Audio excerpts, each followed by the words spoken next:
안녕하세요. 오늘도 사연살롱을 찾아주셔서 감사합니다. 저는 얼마 전 세상에서 가장 믿고 의지하던 사람한테 철저하게 뒤통수를 맞게 된 한 여성입니다. 평범한 아내이자 엄마였던 저에게 그런 일이 일어나다니 얼마나 충격적이었는지 몰라요. 사실 한동안 저는 사람들과 제대로 대화도 나누기 힘들 만큼 우울하고 힘든 시간을 보냈답니다.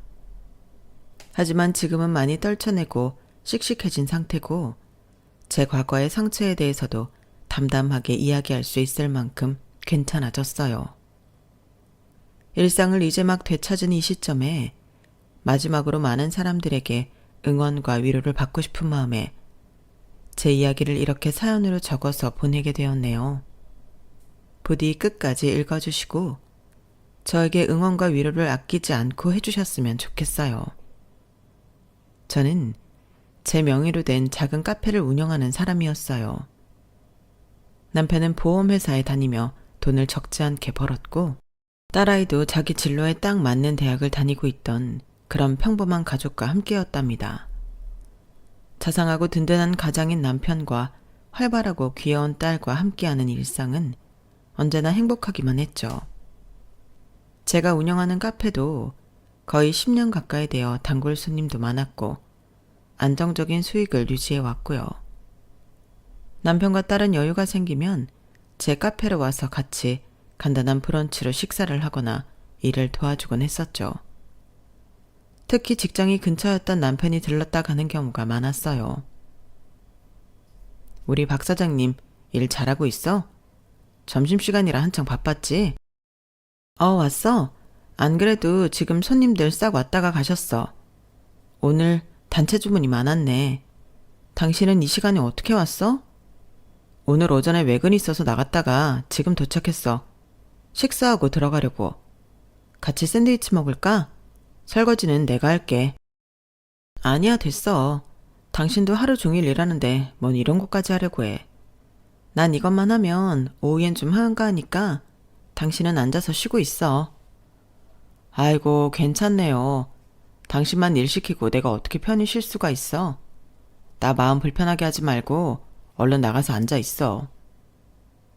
가끔씩 카페에 올 때마다 남편은 항상 이런 식으로 일을 도와주고는 같이 시간을 보내다 가곤 했어요.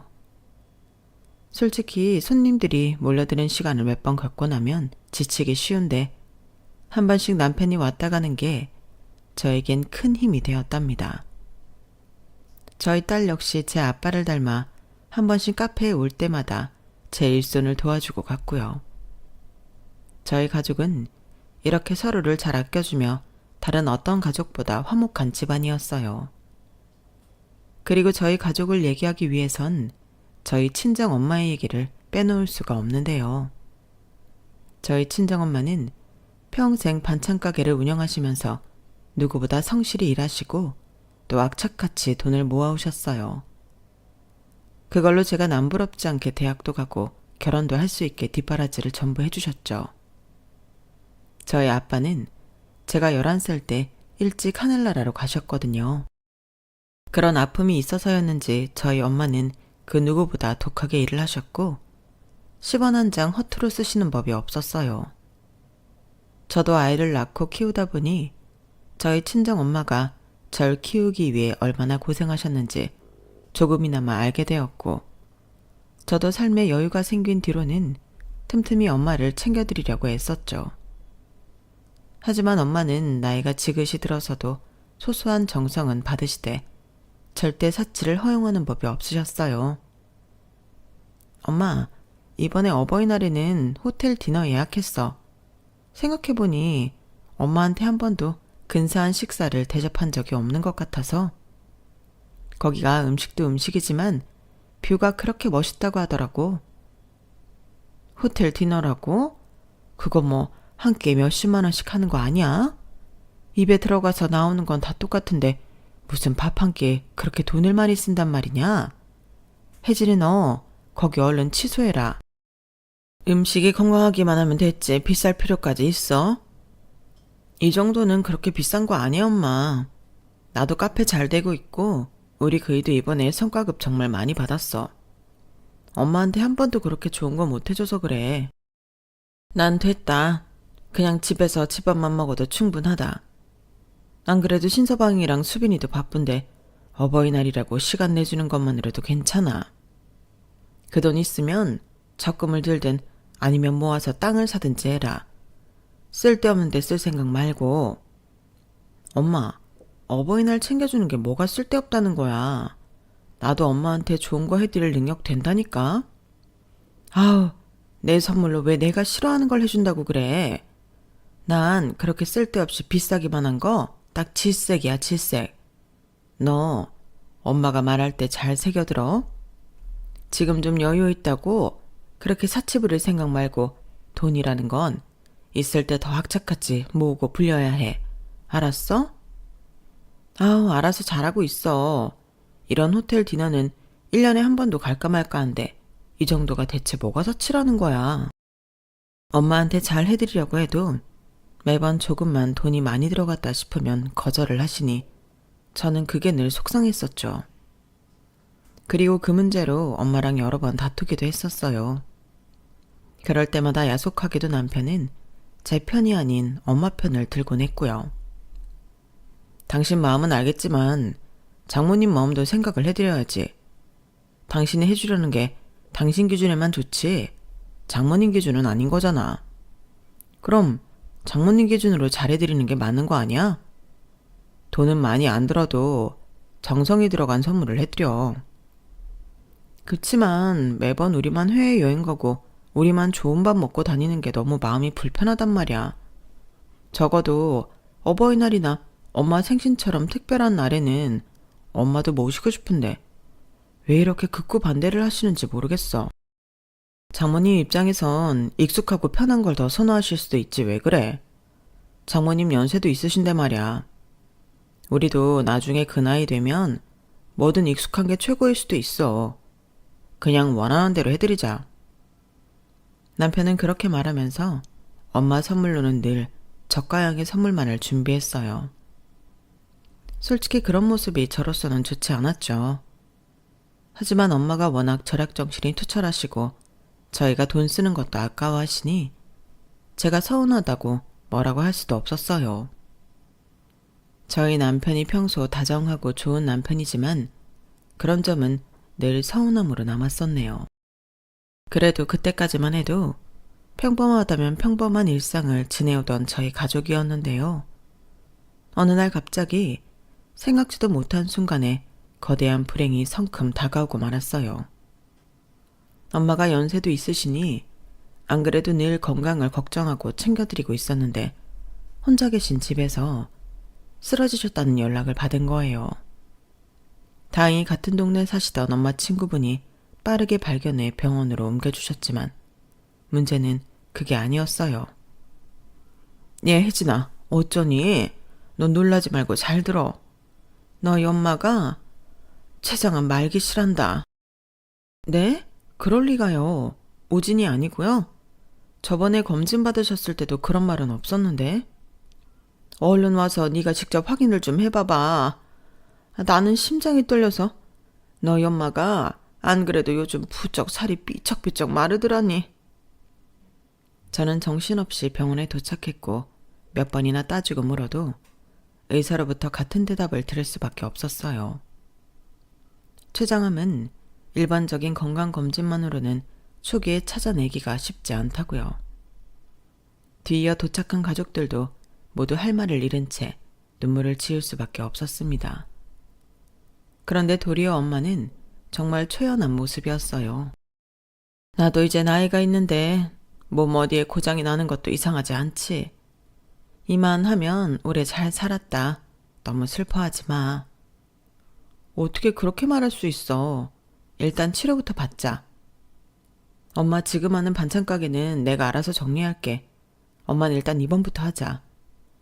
치료받으면 나을 수는 있고 당연하지. 엄마 원래 운동도 자주 하고 건강하니까. 내가 아까 이미 물어봤다. 치료하면 낫는 병이긴 하냐고. 의사 선생님도 모른다고 하는 걸 네가 어떻게 알아. 혜진아, 난 치료받고 싶지 않아. 그럼 이대로 그냥 있겠다는 거야? 의사가 고작 한 달 얘기했어, 한 달. 그럼 한 달 후에 네 아빠한테 가서 내가 우리 딸 잘 키우고 왔다고 하면 되지. 괜히 희망도 없는 치료받으면서 죽느니만 못하게 사는 것보다 엄만 그냥 좀 쉬고 싶다. 엄마의 덤덤한 말에 저는 아무 말도 할 수가 없었어요. 평생 단 하루도 쉬지 않고 달려왔던 엄마를 잘 알았기에 엄마의 쉬고 싶다는 말 한마디가 가슴을 무겁게 짓누르는 것만 같았죠. 저는 결국 엄마를 데리고 다시 집으로 돌아와 최소한의 통원 치료만 받기로 했습니다. 저는 카페 문을 잠시 닫고 엄마와 시간을 보내는 데에 집중했어요. 한참 바쁜 시기였던 남편은 자주 함께 해주진 못했지만 마침 방학이었던 제 딸은 할머니와 함께 많은 추억을 만들 수 있었죠. 그리고 그때만큼은 엄마도 제가 호텔 식사를 대접하든 같이 여행을 가든 거절하지 않으셨답니다. 저희 엄마는 한 달을 조금 넘긴 후에 돌아가셨어요. 남들은 3개월 판정을 받아도 1년, 2년을 살기도 한다는데 저희 엄마한텐 해당하지 않는 얘기였죠. 마음의 준비를 할 시간이 있었긴 해도 한 달은 너무나 짧았습니다. 엄마의 임종을 지키고 장례를 치르면서 저는 몸 안에 있는 수분이 전부 사라질 만큼 펑펑 울었어요. 엄마는 가시는 길마저 제 걱정을 한가득 하셨죠. 혜진아, 마음 단단히 먹어야 한다. 이젠 네가 수빈이도 챙기고 너 스스로도 챙겨야 해. 알았어, 엄마. 엄마가 평생 가르쳐준 대로 잘할게. 이제 아무 걱정하지 말고 푹 쉬어. 특히 돈은 정말 철저하게 관리하렴. 그게 네 현실적인 힘이야. 큰 돈일수록 더 철저해야 해. 마음 다치는 일이 있어도 수빈이 보고 독해져야 한다. 엄마는 그렇게 마지막까지 신신당부를 하시고 아빠 곁으로 떠나셨죠. 울면서 장례식장에 들어섰을 때에야 당시 한창 바빴던 남편이 도착을 했어요.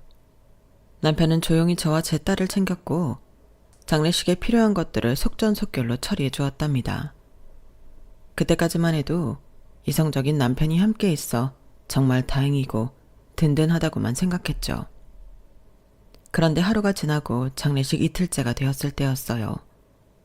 그날은 찾아와 주신 조문객들이 가장 많았던 날이었고 저는 하루 종일 같이 울고 얘기하다 보니 오후 3시쯤에는 완전히 녹초가 되어 있었는데요. 문제는 다른 사람도 아니고 저희 남편이 자꾸만 장례식장에서 자리를 비웠다는 거예요. 남편의 지인들이 오는 경우도 많았는데 그때조차 남편은 회사 일이 바쁘다, 연락이 자주 온다 등의 핑계를 대며 자꾸 밖으로 나가버렸죠. 사실 남편 없이 저 혼자 모든 조문객들을 맞이해서 더 빨리 지친 것도 있었어요. 그런 상황이 하루 종일 이어지자 저는 아직 남아있는 슬픔과 피곤함, 예민함, 야속함 등이 머리 끝까지 올라와 남편에게 화가 날 수밖에 없었죠. 게다가 조문객으로 와주었던 친구의 말이 제 화를 제대로 돋우기까지 했어요. 이른 저녁에 도착한 친구가 도착하자마자 이런 이야기를 꺼낸 겁니다. 근데 형부는 왜 같이 안 있어? 남편? 몰라. 자꾸 일 때문에 전화를 한다나. 밖에서 담배도 피고 그러다 보니 안에 들어와 있을 틈이 없나 봐. 일 때문이라고? 방금 오면서 형부 저 앞에서 보긴 했거든. 여기 병원 맞은편 식당들 있는 곳에. 통화하면서 엄청 신나게 웃길래 내가 사람 잘못 본 줄 알았는데 형부 맞더라고. 나는 주차하고 오면 형부 들어와 있을 줄 알았는데 한참 시간이 지나도 안 계셔서 물어보는 거야. 통화를 하면서 웃었다고? 되게 신나게 웃으시긴 했는데 뭐 일이 좀 잘 풀리시나? 회사 일이 잘 풀리는데 여기선 웃을 수가 없으셨을 수도 있고. 제 표정이 단번에 저승사자처럼 무서워지자 당황한 친구는 횡설수설하며 급하게 둘러대는 말을 했어요. 하지만 전 그때 이미 속으로 천불이 나고 있는 상황이었죠. 그 친구와 조문객한테는 별다른 티를 안 내고 있었지만 이 인간들이 들어오기만 하면 가만 안 두겠다고 벼르고 있었어요. 그리고 밤 늦게서야 장례식장 안이 좀 한산해졌을 때 저는 낮은 목소리로 남편을 불러냈는데요. 당신 오늘 하루 종일 뭐 하는 거야? 대체 왜 자꾸 밖에 나가서 몇 시간씩 있다가 오냐고. 나 혼자 사람들 맞이하느라 얼마나 힘들었는 줄 알아? 아, 깜짝이야. 왜 소리는 질러? 얘기했잖아. 요즘 회사에서 정말 중요한 시기라고. 눈코 뜰 새 없이 바쁜데 나도 장모님한테 예의를 다 갖추고 싶어서 온 거 아니야. 그런데 그렇게 화를 내냐? 고마워하지는 못할 망정. 당신 너무한 거 아니야? 뭐라고? 그럼 우리 엄마가 돌아가셨는데 당연히 당신이 와야지. 지금 당신이 와준 걸 고마워하라는 거야? 그게 대체 어느 나라 관습이야? 그러니까 왔잖아. 여보, 소리 좀 그만 질러. 당신 지금 힘들고 슬픈 건 알겠는데 나한테 괜히 화풀이는 하지 말라고. 빨리 들어가서 눈 좀 붙이던지 해. 어물쩍 말 돌리지 말고 회사에서 뭐가 그렇게 바쁜데, 어? 나도 좀 알자. 뭐가 그렇게 중요해서 장모 장례식에 한시도 붙어있을 수가 없었는지 말을 해. 그래야 나도 소리를 지르던지 말던지 할 거 아니야. 아, 그게... 아니, 요즘 영업 실적이 한참 안 좋은데 밑에 대리 한 명이 큰 사고를 쳐서 그래. 이런 얘기를 가뜩이나 당신 힘든데 어떻게 얘기를 해. 복잡하기도 하고. 그래서 그거 수습 좀 하고 밑에 애들 좀 혼내느라 그랬어. 됐어? 남편은 마지못해 얘기한다는 듯이 말을 했는데 그 언행이 묘하게 이질감이 들었어요. 제 친구가 본 바로는 남편이 신나게 웃고 떠들면서 통화를 했다고 했는데 남편의 얘기를 들으면 절대 웃으면서 통화를 할 수 있는 내용이 아니었으니까요. 그것도 이상했지만 무엇보다도 제 촉이 좋지가 않았어요. 결혼 생활을 하신 분들이라면 알잖아요. 제가 이 사람과 거진 25년이나 같이 붙어 살았는데 당연히 말하는 목소리나 눈빛만 봐도 거짓말을 하는지 딴 생각을 하는지 정도는 알 수가 있다는 걸요. 그때 남편은 뭔가 평소 같지가 않고 이상했어요. 결국 저는 그 자리에서 남편을 추궁하는 걸 멈추고 일단 다음날 모든 절차가 다 끝난 후에 천천히 무슨 일인지 알아봐야겠다고 생각했죠. 당장 그날은 서 있는 것도 다리가 후들거릴 정도로 피곤하기도 했고요. 다시 장례식장 안으로 들어온 저는 정말 간단하게 샤워를 하고 상주들 방으로 들어와 쓰러지듯 잠에 들었어요. 남편은 저와 그렇게 싸우고 나서도 여전히 들어오지 않더군요. 저와 싸울 때면 늘 밖에서 담배를 한두 개비씩 피고 들어오던 사람이라 평소처럼 그냥 그러려니 했어요.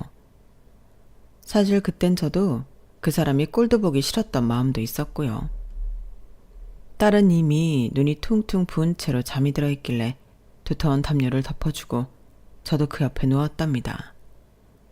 머리가 땅에 닿자마자 기절한 것처럼 잠이 들었는데 그때 저는 정말 짧고 생생한 꿈을 꿨어요.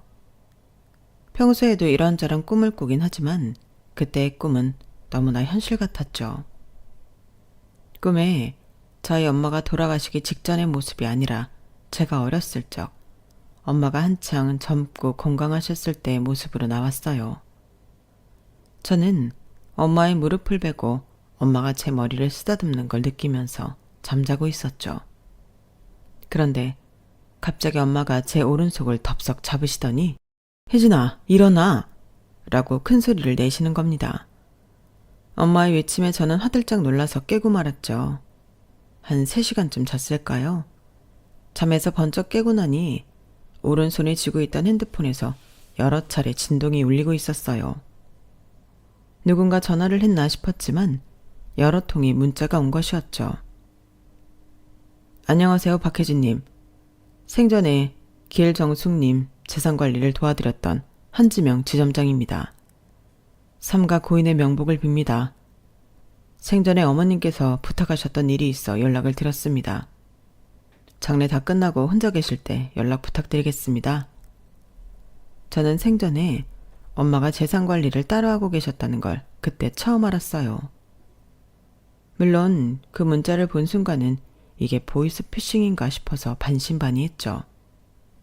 하지만 새벽 4시에 이렇게 여러 통의 문자를 보내는 게 뭔가 심상치 않은 듯했고 꿈자리도 뒤숭숭하니 전 바로 전화를 걸어 물어볼 생각으로 밖으로 나왔습니다.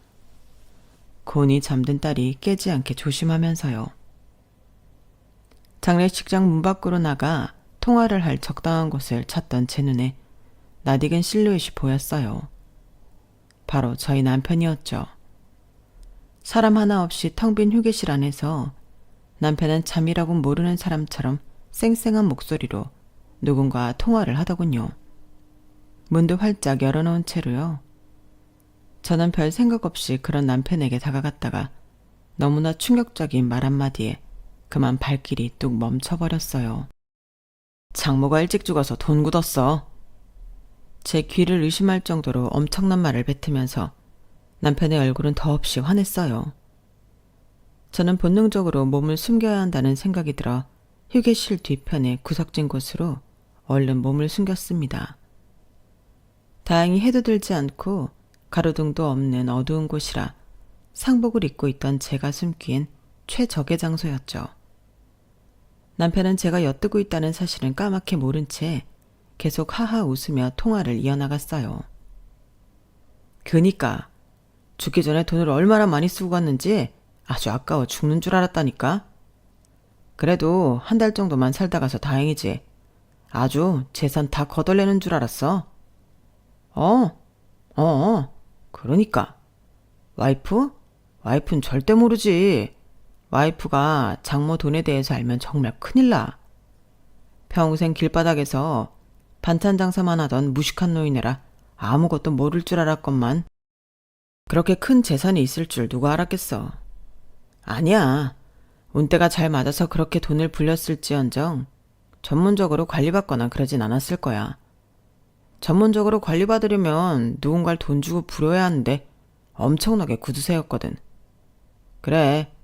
너무 걱정하지 말고 기다리고 있어. 그래 알았어. 그렇게 전화를 끊고 남편은 콧노래까지 부르며 핸드폰을 잠시 뒤적거리더니 이내 휴게실 밖으로 나갔죠. 저는 충격적인 남편의 실체를 목격하고 그 자리에서 주저앉아 버렸어요. 방금 제가 보고 들은 남편의 모습이 현실 같지가 않아서 그저 멍하니 앉아 있었죠. 얼마 지나니 손끝과 발끝에 핏기가 사라지고 차갑게 냉기가 돌기 시작하더군요. 그러다 불현듯 조금 아까 꿈속에서 엄마가 일어나 하고 외치시던 그 목소리가 떠올랐죠. 저는 다시 두 다리로 일어섰습니다. 그리고 최대한 병원과 멀어지면서 아까 문자를 보낸 사람한테 전화를 걸었어요. 통화 연결음이 한참 울린 뒤에야 상대방이 전화를 받더라고요. 여보세요? 박혜진님? 네, 제가 박혜진이에요. 조금 아까 문자 주셔서 연락드렸어요. 누구세요? 아직 장례식 안 끝나지 않았나요? 끝나고 연락달라고 말씀드렸는데. 지금 혼자예요. 장례식장이랑 멀리 떨어져 있고 주변에 아무도 없어요. 대체 누구시죠? 저희 엄마랑은 어떻게 하는 사이세요? 문자에서도 말씀드렸다시피 저는 길정숙님 재산을 담당하고 있던 한지명 지점장이에요. 어머님이 생전에 재산이 정말 많으셨다는 거 알고 계시죠? 저희 엄마가요? 돈을 허투루 쓰는 분은 아니셨지만 재산이 얼마나 많길래. 아니요. 전 잘 몰랐어요. 어머님은 오랜 기간 동안 저희 은행 VIP셨어요. 저랑은 굉장히 오래된 사이고요. 사실 이런 개인적인 부탁은 들어드리면 안 되는데 어머님이 지난주에 오셔서 정말 급하게 부탁을 하고 간 내용이라서요. 지난주요? 일단 장례식 끝나자마자 빠른 시일 내로 저희 은행 방문해 주세요. 꼭 전달해드려야 하는 문서가 있거든요. 오실 땐 신분증이랑 도장 꼭 지참해 주시고 남편분한테는 절대 말씀하지 마시고요. 알겠죠? 남편에게는 말하지 말라는 그 사람의 말에 저는 정신이 더 또렷해지는 듯 했어요. 저는 전화를 준 사람한테 알겠다고 대답을 하고 조용히 다시 장례식장 안으로 들어왔습니다. 어느새 해가 다 떠서 밝아진 상태였고 남편은 그 안에서 절 기다리고 있었어요. 의아한 눈빛으로 어디 갔다 왔냐고 묻길래 속이 답답해 주변 산책 좀 했다며 대충 얼버무렸죠. 남편을 보면 자꾸 몇 시간 전에 들었던 통화 내용이 떠올라 똑바로 쳐다볼 수가 없었어요. 제가 자꾸 남편을 피하니 남편은 전날 저녁에 싸웠던 것 때문에 제가 그러는 줄 알더군요. 전 차라리 잘 됐다 싶어서 계속 화난 척을 유지했어요. 오전부터 일찍 저희 가족들은 분주하게 움직이며 예정된 절차에 따라 장례식을 모두 마치게 되었어요. 다른 친척분들과 마지막 인사를 끝으로 헤어진 뒤 남편은 제 눈치를 살살 살피다가 다시 회사에 가봐야 한다며 저와 딸만 납골당에 내버려둔 채 가버렸죠. 그리고 저는 그 틈을 타서 얼른 딸을 집에 데려다 준 뒤 어제 연락받았던 그 은행으로 향했어요. 신분증과 도장을 들고 은행에 가서 제 이름을 말씀드리자 저와 통화했던 지점장이 얼른 나와서 절 데리고 조용한 방으로 들어가더군요. 안내에 따라 고급스러운 가죽 소파에 앉으니 지점장은 저에게 두터운 봉투를 하나 건넸어요. 이게 뭔가요? 이게 지난주에 길정숙님께서 제게 부탁하신 내용입니다. 반드시 본인에게만 전달하라고 하셨고 혼자만 내용을 확인해야 한다고 하셨어요. 이런 건 개인 금고에 보관하셨어야 하는데 집은 믿을 수가 없다고 저한테 따로 부탁하신 거예요. 이것도 길정숙 씨가 박혜진님께 남기는 유산 중 일부라고요. 전 잠시 자리를 비켜드리겠습니다. 내용 한번 확인해 보시죠. 그 말을 끝으로 그분은 정말로 절 두고 잠시 밖으로 나가셨어요. 전 떨리는 손으로 봉투를 열어 안의 내용물을 확인해 보았어요. 그리고 봉투 안에서 쏟아지는 수많은 진실에 경악할 수밖에 없었습니다. 그 안에는 각종 서류와 사진들이 한 뭉텅이로 가득했는데 전부 남편과 관련된 내용들이었죠. 사진 쪽에서 남편은 저는 전혀 모르는 젊은 여자와 함께였어요. 카페나 숙박업소에서 두 사람이 함께 찍힌 사진들이 한두 장이 아니었죠. 하지만 남편의 외도 사실은 뒤이어 알게 된 사실들에 의하면 정말 아무것도 아닌 수준이었어요. 저는 뒤이어 남편의 외도 상대가 어려도 너무 어리다는 것과 두 사람이 해외에 있는 집을 알아보고 있다는 증거들도 확인할 수 있었습니다. 서류 봉투를 뒤집어 탈탈 털어내자 작은 USB가 나왔는데 그건 특별히 엄마가 중요한 자료라며 메모까지 붙여주었더라고요. 저는 한동안 남편에 대한 배신감이 밀려와 숨도 제대로 쉴 수가 없었답니다. 그렇게 한참을 혼자서 씩씩대고 눈물을 훔치며 마음을 가라앉힌 후에야 저는 정신을 차릴 수 있었어요. 그리고 엄마가 제게 남겨주신 자료들을 들고 저는 당장 변호사 사무실을 찾아갔죠. 이혼 전문 변호사로 최고로 이름을 날리는 사람에게 찾아가 이 모든 일을 의뢰했고 사건의 심각성을 안 변호사는 당장 변호사 2명을 더 불러 절 돕겠다고 했어요. 모든 서류를 검토하며 각종 법률 상담을 받고 나니 너무 밤이 늦어졌어요. 남편에게 연락이 왔지만 전부 다 받지 않고 무시해버리고 저는 그날 집 대신 엄마 집으로 가서 잤어요. 물론 새벽까지 그 두 년놈들, 특히 남편을 어떻게 혼내줘야 하나 생각하느라 잠을 설치긴 했지만요. 다음날 저는 밤새 궁리했던 계획을 실천에 옮기기 위해 말끔하게 차려입고 남편의 회사로 향했습니다. 남편이 몇 층의 어느 부서에서 일하는지는 이미 훤히 알고 있었어요. 망설임 없이 사무실 문을 벌컥 열고 들어가자 수많은 직원들이 절 보고 놀라더군요.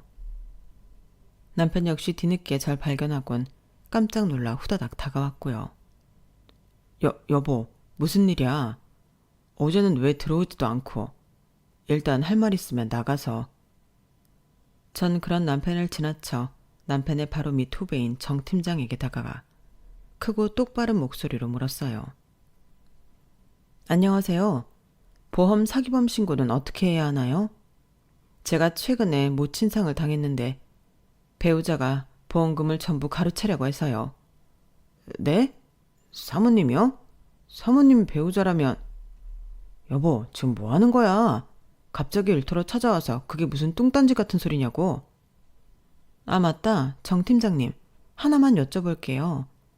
요즘 이희가 회사 일이 그렇게 눈코 뜰 새 없이 바빴다던데 사실인가요? 저희 엄마 장례식장에서도 하루 종일 핸드폰만 붙들고 있을 만큼 그렇게 정신이 없었다면서요? 남편의 표정은 실시간으로 창백해지기 시작했고 처음에 당황한 채로 눈치만 보던 정 팀장은 오히려 빠르게 이성을 되찾은 것 같았어요. 그렇지만 묻는 말에 대답은 빨리 안 나오길래 저는 질문의 대상을 바꿨습니다. 정 팀장 근처에 앉아있던 어린 사원한테 말이죠. 대신 대답해 보시겠어요? 최미연 씨. 요즘 그렇게 회사 일이 바빴나요? 아님 그쪽이랑 제 남편만 그렇게 바빴나요? 네? 아니 저는... 여보, 일단 나와. 여기 이렇게 함부로 들어올 곳 아니야. 다들 미안해. 이 사람이 이제 막 장모 장례식을 마쳐서 힘들어서 이래. 얼른 나와. 우리 엄마 보험사에 전화를 49통을 했더라고 당신이. 당신이 보험회사 다닌 게 몇 년인데 대체 왜 그렇게 전화를 많이 한 거야? 그리고 여기 최미연 씨랑은 한 200통 넘게 전화를 하고 말이야. 이 최미연 씨랑 할 일이 그렇게 많았어? 대체 무슨 소리를 하는 거야? 지금 이거 다 명예훼손이라고 여보. 이러지 말고 일단 나오라니까. 왜 명예훼손이야? 와이프가 남편 회사에 관련해서 질문도 못해? 그리고 당신이 항상 정 팀장 유능하다고 칭찬했잖아. 약삭 빠르고 후시탐탐 당신 자리 노리면서 일 중독자처럼 일한다며. 당신이야말로 방해하지 말고 나가고 싶으면 당신이 나가. 난 정 팀장한테 상담받고 싶으니까. 남편이 뭐라고 더 말하기 전에 저는 준비했던 음성 파일을 그 자리에서 틀어버렸어요. 아니 제가 땡땡 보험사 직원이라니까요. 그러니까 저희 장모님 일이니까 이러는 거 아닙니까? 예, 저도 절차 다 알죠. 근데 저희 와이프는 일반인이라 보험 관련해서는 전혀 몰라요. 그러니까 수령인을 저로 변경하기로 한 거고요. 아우, 절차 복잡한 거 압니다. 알아요. 저희 장모 서류 보낼 거니까 처리만 좀 해주시라고. 어? 여보세요. 아니, 저번에 제가 연락을 몇 번을 드렸는데 수령인 변경을 왜 아직도 안 하셨어요? 본인 확인? 아우, 진짜. 본인 확인 그래서 했어요, 안 했어요? 내가 하지 말랬잖아. 가뜩이나 암 때문에 힘든 노인 이런 복잡한 일로 괴롭히고 싶어요? 내가 보낸 서류는 확인했어요. 도장이랑 다 찍어서 보내드렸잖아. 그게 본인 확인이지 뭐야. 얼른 빨리빨리 처리 좀 합시다. 예? 남편은 허겁지겁 제 손에서 핸드폰을 뺏어가 녹음을 꺼버리더니 경악하는 표정으로 절 쳐다봤어요. 하지만 더 이상 어떤 말도 하지 못하고 입모양만 뻐끔대고 있었죠. 전 다시 제 핸드폰을 낚아채와서 남편을 노려보며 말했습니다. 왜? 더 할 말 있어? 엄마가 시한부 판정받고 아파서 그러고 있는 동안 당신은 아주 부지런도 했더라. 엄마 서류 뒤져서 보험 수령자 변경도 하고 어린 년이랑 바람도 피고 해외로 튈 준비까지 하고. 당신이 얼마나 난리를 쳤으면 보험사에서 직접 우리 엄마한테 연락을 했다더라. 사위를 보험금 수령인으로 바꾸는 게 맞냐고 말이야. 엄마가 그렇게 아프신데 그 연락 받고 얼마나 황당했겠니? 어? 당신이 우리 엄마한테 그래도 되는 거야? 우리 엄마가 당신한테 어떻게 해줬는데? 천의 고아인 당신 기 안 죽이기 싶다고 결혼식 때 인사도 안 받으셨던 분이야. 당신 아직 대리였을 적에 차 사고 냈던 거 그 보상금 다 갚아준 것도 우리 엄마였다고. 어떻게 인간이 탈을 쓰고 이딴 짓거리를 해? 고작 30이랑. 얘가 우리 딸이랑 고작 7살 차이 나는 건 자각하고 있니? 어? 우리 엄마가 가시기 전에도 얼마나 기가 찼을지 생각하면. 그 입 안 닥쳐? 당신이 보험을 알아? 내가 이 방면에선 빠삭하니까 대신 처리해주려고 한 거 아니야. 이 와중에도 핏대를 세우며 화를 내는 남편의 모습에 저는 저도 모르게 있는 힘껏 남편의 뺨을 내리쳤어요. 깜짝 놀란 남편의 얼굴에 저는 2번 더 손을 날렸죠.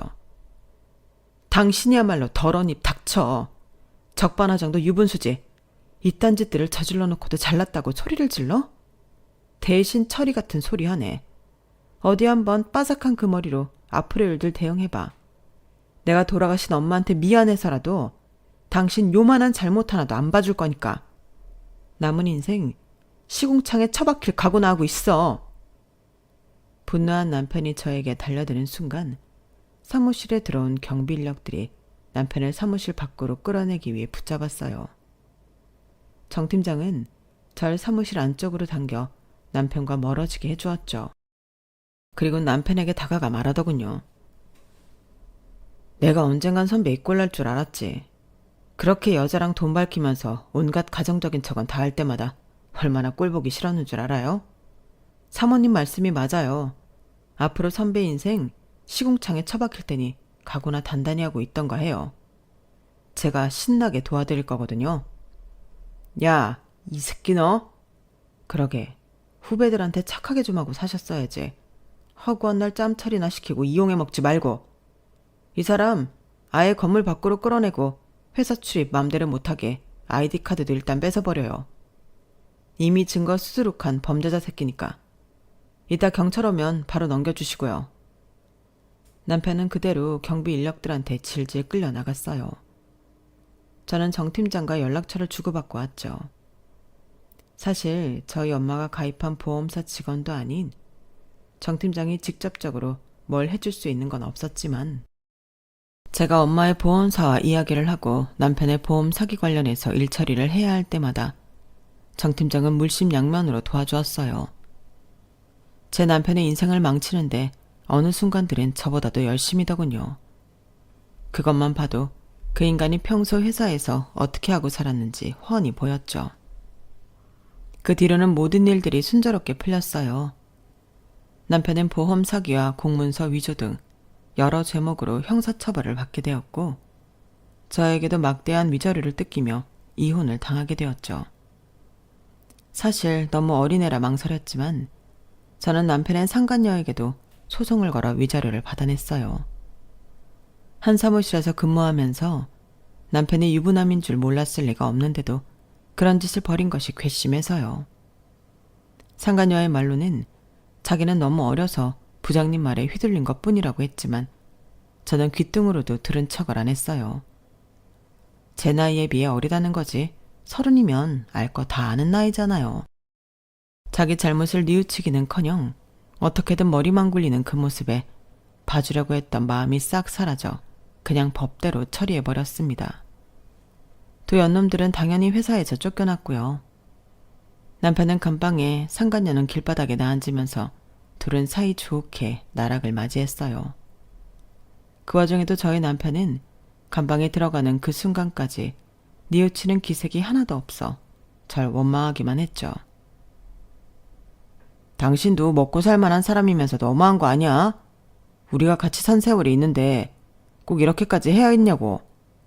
당신 그 돈 가지고 떵떵거리면서 살 동안 나는 차가운 감옥바닥에서 썩으라는 거야? 그래, 그것도 사실 한참 모자라. 그래, 당신이야말로 20년 넘게 나랑 함께 지냈으면서 그렇게 치밀하게 뒤통수 칠 준비나 하고 있었냐? 당신은 감방 나와도 내가 평생 괴롭힐 줄 알아. 그런 남편을 보면서 솔직히 자괴감이 많이 든 것도 사실이었어요. 그 오랜 세월을 같이 보내면서 남편의 실체를 알아보지 못한 제 자신한테도 화도 났고요. 무엇보다 안 그래도 몸이 아파 힘든 저희 엄마가 수상한 사람이 자꾸 수령인을 바꾸려고 한다는 연락을 받고 혼자서 이 모든 걸 알아보셨을 때의 마음이 어땠을지 생각하면 마음이 아픕니다. 눈치 없는 제가 엄마의 마지막 가시는 길마저 편안하게 해드리지 못했다는 생각이 들어서요. 그리고 이 모든 과정을 진행하면서 가장 힘들었던 건 저희 딸을 보는 일이었는데요. 아빠가 엄마 몰래 바람 폈던 사실도 모자라 할머니의 보험금과 유산을 가로채려고 범죄까지 저질렀다는 사실은 딸이 받아들이기엔 너무 힘든 이야기였어요. 특히나 그 인간이 평소 딸에게는 다정한 아빠 노릇을 잘 해왔기 때문에 저희 딸 역시 아빠한테 느끼는 배신감은 이루 말할 수 없을 정도였으니까요. 딸은 다니던 학교를 잠시 휴학하고 오랜 시간 전과는 다르게 조용한 모습으로 지냈어요. 저 역시 그런 딸 곁에서 묵묵히 있어줬을 뿐 별다른 이야기는 하지 않았답니다. 그렇게 시간이 지나자 딸이 먼저 저에게 입을 열더군요. 엄마, 우리 같이 일본 여행이나 갈까? 좋지. 너 시간 편한 날로 정해서 가자. 가서 푹 쉬고 온 다음 엄마도 나도 좋은 남자 만나자. 뭐? 갑자기 무슨 뚱딴지 같은 소리니? 나쁜 짓 한 사람들은 따로 있는데 우리가 외롭고 우울할 이유가 없잖아. 내가 그런 일들을 당했다고 하니까 대부분 위로해 주는데 얼마 전에 몇몇 개념 없는 인간들은 나더러 가정 환경이 안 좋은 애라고 낙인 찍으려고 들더라고. 그래서 대판 싸웠어. 근데 그러고 나니까 나야말로 그동안 왜 그렇게 힘들어했는지 싶더라. 사실 나보다도 엄마가 더 힘들 텐데 몰라줘서 미안해. 우리 할머니가 남겨주신 돈으로 온천이나 즐기고 오자. 엄만 괜찮아.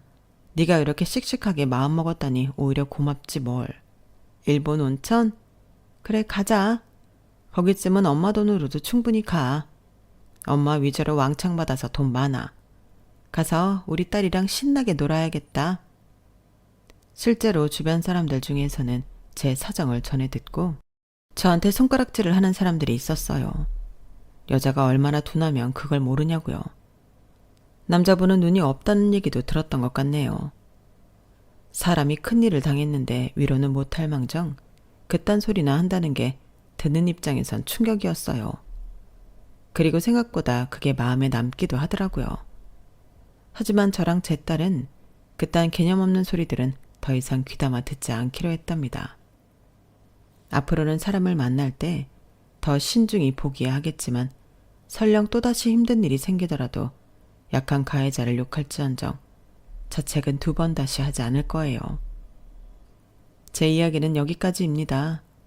딸과 평화로운 여행을 즐기고 온 후 저는 요즘 다시 카페를 열심히 운영하며 저녁에는 자산관리에 관한 강의도 들으며 바쁘게 지내고 있어요.